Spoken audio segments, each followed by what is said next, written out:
আমন্ত্রণ চ্যানেল 24 এর সকাল 10টার খবরে। শুনছিলেন প্রেসিডেন্সি ইউনিভার্সিটির সংবাদ শিরোনাম। আপনাদের সাথে আছি আমি সারিকা তাবাসসুম। দেশের চলমান রাজনৈতিক পরিস্থিতিতে প্রধান উপদেষ্টা ডক্টর মোহাম্মদ ইউনূসের সাথে বৈঠক করেছে বিএনপি, জামায়াত ও এনসিপি। বৈঠক শেষে বিএনপি নেতারা বলেন তারা কখনো প্রধান উপদেষ্টার পদত্যাগ চাননি। বিতর্কিত উপদেষ্টাদের অপসারণ ও নির্বাচনের রোডম্যাপ চাওয়া হয়েছে। তবে প্রয়োজনীয় সংস্কার না করে ভোটে গেলে জনগণ তা গ্রহণ করবে না বলে মত জামায়াত আমিরের। অন্তর্বর্তী সরকারের প্রধান উপদেষ্টা পদত্যাগ করতে চান এমন খবর প্রকাশ্যে আসার পর থেকেই দেখা দেয় নতুন সংকট। এমন পরিস্থিতি থেকে উত্তরণে রাজনৈতিক দলের সাথে ডক্টর ইউনূসের বৈঠক। প্রধান উপদেষ্টার বাসভবন যমুনায় ডক্টর খন্দকার মোশাররফ হোসেনের নেতৃত্বে বৈঠকে যোগ দেন বিএনপির প্রতিনিধি দল। বৈঠক শেষে বিএনপি নেতারা জানান তাদের দল কখনোই ডক্টর ইউনূসের পদত্যাগ চাননি। নির্বাচন সংশ্লিষ্ট সংস্কার কার্যক্রম অবিলম্বে সম্পন্ন করে ডিসেম্বরের মধ্যে জাতীয় সংসদ নির্বাচন অনুষ্ঠানের জন্য দ্রুত একটি রোডম্যাপ প্রদানের দাবি আমরা জানিয়েছি। বিএনপি কখনই প্রধান উপদেষ্টার পদত্যাগ চায়নি, বরঞ্চ প্রথম দিন থেকেই এই সরকারকে সর্বাত্মক সহযোগিতা করে আসছে। নিরাপত্তা উপদেষ্টা এবং আর দুইজন ছাত্র উপদেষ্টা যাদের কারণে এই সরকারের নিরপেক্ষতা ক্ষুণ্ণ হচ্ছে তাদেরকে বাদ দেওয়ার জন্য আমরা আজকেও লিখিত বক্তব্য আমরা দিয়েছি। এরপর প্রধান উপদেষ্টার সাথে বৈঠক করে জামায়াত ইসলামী। সভা শেষে দলটির আমির বলেন সংস্কার এবং দৃশ্যমান বিচারের আগে নির্বাচনে গেলে জনগণ মানবে না। আমরা মনে করি যে দুইটা রোডম্যাপ ঘোষণা করলেই তার অনেকটাই সমাধান হয়ে যাবে। একটা হচ্ছে সংস্কারের রোডম্যাপ আর একটা হচ্ছে নির্বাচনের রোডম্যাপ। এই দুইটাই অতীব গুরুত্বপূর্ণ বলে আমরা মনে করি। সবশেষে প্রধান উপদেষ্টার সাথে বৈঠক করেন এনসিপি প্রতিনিধিরা। আওয়ামী লীগ আমলের সব নির্বাচন বাতিলসহ সংস্কার, জুলাই ঘোষণাপত্র ও গণহত্যার বিচার দাবি করেন জাতীয় নাগরিক পার্টি। জুলাই মাসের মধ্যেই জুলাই সনদ আসবে এরকমটা আশ্বস্ত আমাদেরকে করা হয়েছে। আমরা বলেছি যে বিচারটাও কবে শেষ হবে, কোন প্রক্রিয়া আগাবে এবং নির্বাচন যেটা জানুয়ারি থেকে ডিসেম্বর থেকে জুনের মধ্যে হওয়ার কথা সেটারও একটা সুনির্দিষ্ট পরিকল্পনা যাতে সরকারের পক্ষ থেকে ঘোষণা করে। প্রধান উপদেষ্টার প্রেস সচিব জানান ডক্টর ইউনূসের নেতৃত্বের প্রতি আস্থা অটুট আছে বৈঠকে অংশ নেয়া দলগুলোর। সবাই চিফ অ্যাডভাইজারের নেতৃত্বে আস্থা আছে, তাকে অনুরোধ করেছেন যাতে উনি ওনার নেতৃত্বেই যেন বাংলাদেশে একটা ফ্রি অ্যান্ড ফেয়ার ইলেকশন হয়। সংস্কার, গণহত্যার বিচার ও সুষ্ঠু নির্বাচনের জন্য সবার সহযোগিতা চেয়েছেন প্রধান উপদেষ্টা।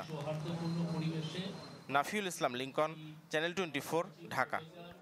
দেশ জুড়ে তোলপা ওয়ালটন ফ্রিজ কিনে আপনিও হয়ে যেতে পারেন মিলেনিয়ার। তেল বিক্রয় কমিশন ন্যূনতম 7% করা সহ 10 দফা দাবিতে সারা দেশে ধর্মঘট করছে বাংলাদেশ পেট্রোল পাম্প ও ট্যাঙ্ক লরি মালিক ঐক্য পরিষদ। সকাল 6টা থেকে দুপুর 2টা পর্যন্ত বন্ধ থাকবে পেট্রোল পাম্প ও ডিপো থেকে তেল উত্তোলন এবং পরিবহন। কর্মসূচি হিসেবে সিরাজগঞ্জের শাহজাদপুরের বাঘাবাড়ি অয়েল ডিপো থেকে তেল উত্তোলন বন্ধ থাকে। এই বাঘাবাড়ি অয়েল ডিপো থেকে উত্তরবঙ্গের 16 জেলা ছাড়াও টাঙ্গাইল, শেরপুর ও জামালপুরে তেল সরবরাহ করা হয়। ধর্মঘট পালন হচ্ছে জয়পুরহাট ও সিলেটে।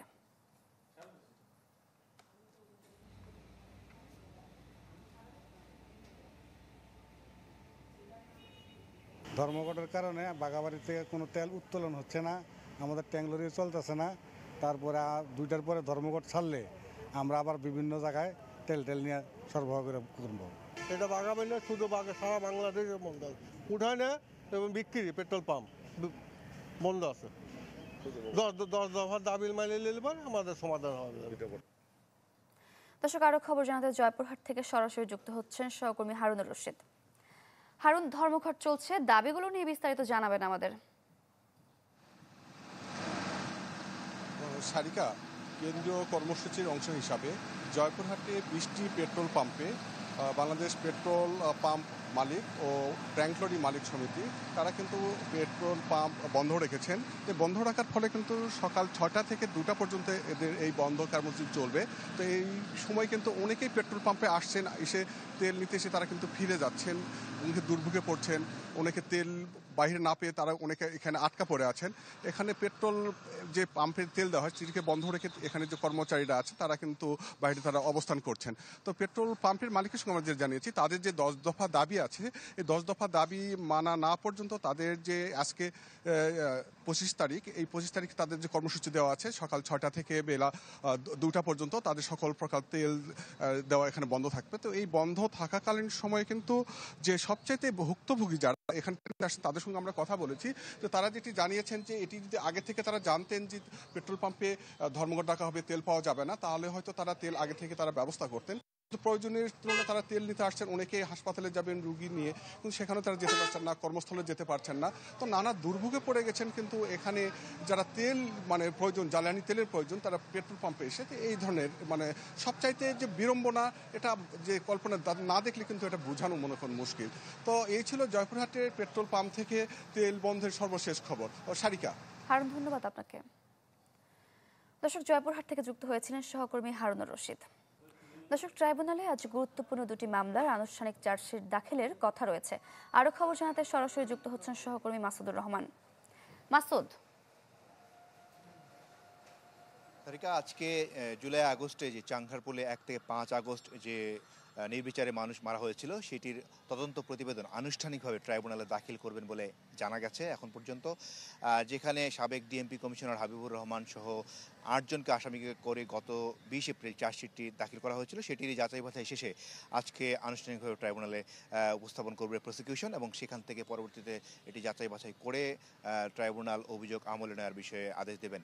আরেকটি মামলা, সেটি হলো আশুলিয়ায় যে 6 জনকে লাশ পুড়িয়ে মারার পর যে আগুন দেওয়া হয়েছিল সেই মামলাটিরও আজকে আনুষ্ঠানিক তদন্ত প্রতিবেদন দাখিল করার কথা রয়েছে তদন্ত সংস্থার। আমরা জেনেছি তারা তদন্ত শেষ করেছেন এবং যেখানে প্রধান আসামি করা হয়েছে সাবেক আশুলিয়া সংসদ সদস্য সাইফুল সহ মোট 16 জনকে এবং এই প্রতিবেদনটিও আজকে আনুষ্ঠানিকভাবে হাতে পাবে প্রসিকিউশন। তো দুটি মামলার যদি আনুষ্ঠানিকভাবে আজকে দেওয়া হয় তবে ট্রাইব্যুনালে আজকে আনুষ্ঠানিকভাবে প্রথমবার কোনো তদন্ত প্রতিবেদন হাতে পাবে বিচারকরা।